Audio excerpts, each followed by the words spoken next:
आदिम सभ्यता से ही मनुष्य के लिए रहस्य का विषय रहा है। सांपों के बारे में हम जितना भी जानते हैं उससे और ज़्यादा जानने की इच्छा होती ही है। रंग रूप आकार के साथ उसके चरित्र का गुण भी उसे कौतूहल का विषय बनाता है। यही कारण है कि हिंदी में सांप को लेकर बहुत सारे मुहावरे भी बने हुए हैं। मसलन कलेजे पर सांप लौटना, सांप को दूध पिलाना, आस्तीन में सांप रखना, सांप सूंघ जाना, यहाँ तक कि सांप भी मर जाए और लाठी भी न टूटे, या फिर भई गति सांप छछूंदर की। इनमें एक कहावत है सांप को दूध पिलाना। इसके मूल में ये है कि सांप के पास ऐसा दिमाग नहीं होता कि वो अपने हित करने वालों को याद रख सके। कहा जरूर जाता है कि मादा सांप अपने जोड़े को मारने वाले की फोटो अपनी आंखों में बसा लेती है और बदला जरूर लेती है, लेकिन है इसके ठीक उल्टा। सांप के पास दिमाग नहीं होता, बस इतना ही होता है कि उसे चलने और खाने या शिकार करने में मदद कर सके। मनुष्य उसका शिकार नहीं है, लेकिन अगर उसे किसी कारण से गुस्सा आ ही गया तो बिना हाथ पैर वाला ये जीव काट ही सकता है। और क्या कर सकता है? काटा तो जहर असर करेगा ही। लिहाजा अगर आपने सांप को दूध पिलाया तो भी वो आपको अपना हितकारी मानकर छोड़ दे, ये ज़रूरी नहीं है। ये तो रही कहावत की बात, लेकिन सांप को वास्तव में दूध पिलाना भी चाहिए या नहीं? अब तक आपने कई फिल्मों या असलियत में सांप को दूध पिलाते देखा या सुना होगा। नागपंचमी, शिवरात्रि या सावन के मौके पर अक्सर आपने कहीं न कहीं सांप को दूध पिलाने के दृश्य देखे होंगे। इन मौक़ों पर भक्ति में लीन कई भक्त बड़ी संख्या में सांपों को दूध पिलाते नजर आते हैं। इसका सीधा संबंध हिंदू धर्म से भी है, क्योंकि हिंदू धर्म में सांप को देवता माना जाता है। खुद महादेव भी सर्प को गले में लपेटे हुए हैं। लेकिन इन सब बातों से अलग, क्या वाकई सांप दूध पीता भी है?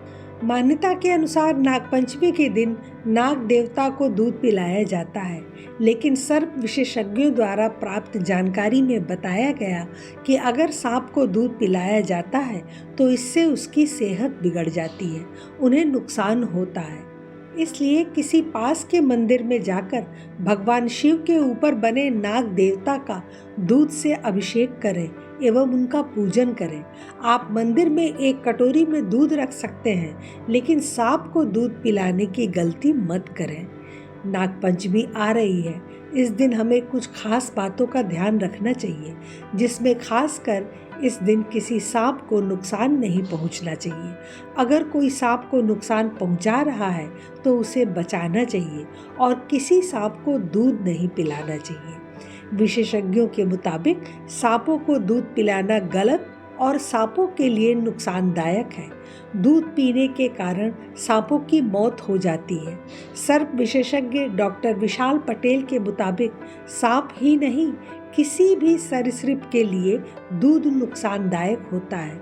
उनका कहना है कि सरीसृप ना तो खुद दूध का उत्पादन करते हैं और ना ही इनमें दूध को पचाने वाले एंजाइम्स बनते हैं। विशेषज्ञों के मुताबिक दूध पीने से सांप के फेफड़े और आंत भी खराब हो जाते हैं, फिर कुछ दिनों बाद उनकी मौत हो जाती है। इसलिए सांप को दूध पिलाना उनकी हत्या करने जैसा है।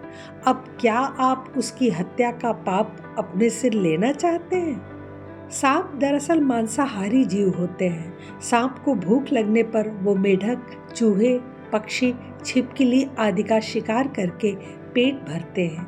वहीं प्यास बुझाने के लिए सांप सिर्फ पानी पीते हैं। आप सांप को पानी पिलाएं तो आपको ज्यादा पुण्य मिलेगा। लेकिन भारत में सांपों से जुड़ी एक ऐसी परंपरा है जिसके तहत सदियों से सांपों को दूध पिलाने की प्रथा है। नागपंचमी पर तो सपेरे सांपों को लेकर गली गली घूमते हैं और दूध पिलवाते हैं। इससे उन्हें पैसे और अनाज मिलते हैं। अमेरिका के पेंसिल्वेनिया यूनिवर्सिटी के डेविड कडल ने एक लेख में कहा, कि प्रकृति जीवों में उन्हीं अंगों और रसायनों का निर्माण करती है जिसकी उन्हें ज़रूरत होती है। सांप के आमाशय या आंत में दूध को पचाने वाले रसायन बनते ही नहीं हैं। ऐसे में सांप दूध पीते ही नहीं हैं। फिर आप सोचेंगे कि सांपों को दूध पीते आपने जो देखा है वो क्या था? सर्प विशेषज्ञ मोहम्मद सलीम बताते हैं कि सपेरे नागपंचमी से पहले कोबरा सांपों को पकड़कर उनके दांत तोड़ देते हैं और जहर की थैली निकाल लेते हैं। इससे सांप के मुंह में घाव हो जाता है। इसके बाद सपेरे सांप को करीब 15 दिनों तक भूखा रखते हैं। नागपंचमी के दिन वे घूम घूम कर इसे दूध पिलाते हैं। दरअसल सांप दूध नहीं पीता, वह तो मांसाहारी जीव है। भूखा सांप दूध को पानी समझकर पीता है। सांप जो दूध पानी समझकर पीता है उससे पहले से बने घाव में मवाद बन जाता है और 15 दिन के अंदर उसकी मौत हो जाती है। विशेषज्ञ मानते हैं कि सांप को दूध पिलाने से उसकी आयु मात्र 24 से 30 दिन ही रह जाती है, क्योंकि सांप के पेट में दूध पचाने वाले एंजाइम नहीं होते। सांप आहार श्रृंखला का एक महत्वपूर्ण सदस्य है। सांप की मौजूदगी का असर हमारे पर्यावरण पर भी होता है। यदि दुनिया में सांप नहीं होंगे तो चूहों की मात्रा काफ़ी बढ़ जाएगी और चूहों की पैदावार ज़्यादा होने पर फसलों का उत्पादन भी प्रभावित होगा। एक अन्य विश्वास है कि बीन बजाने से सांप नाचने लगते हैं। दरअसल सांपों के कान नहीं होते। सांप केवल जमीन से आती तरंगों को अनुभव करते हैं। सपेरे के हाथों और बीन के इशारे पर वह इधर उधर हिलते हैं, जिसे लोग बीन पर सांप का नाचना मान बैठते हैं।